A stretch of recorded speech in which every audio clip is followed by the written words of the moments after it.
I do credit my job on Star Wars with subliminally indoctrinating, sort of subliminally allowing me to absorb animation principles because of the number of explosions that I rotoscoped. I rotoscoped a lot of explosions. There were miniature explosions. There were little things that happened on set, on stage. But they were models blowing up. They were TIE fighters blowing up.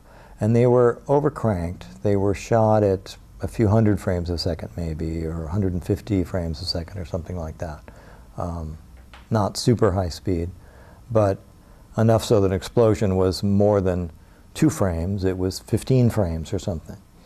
And so I would spend hours every evening in a dark cave with black, surrounded by black velveteen in my own little booth with this little projection, and I'd be hitting the button and stepping through frames, and these are 8 per frames.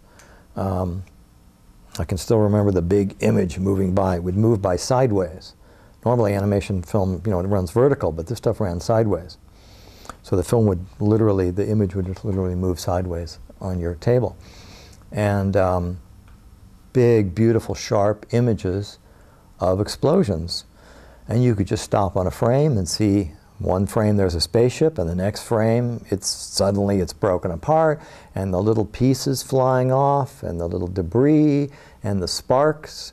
And I spent so many hours just tracing around those sparks and around the little pieces of plastic that would spin off, that I got a real sense of what it is to break down that animation into individual frames.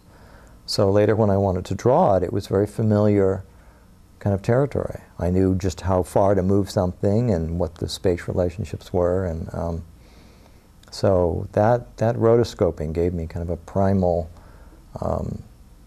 sense of analyzing motion.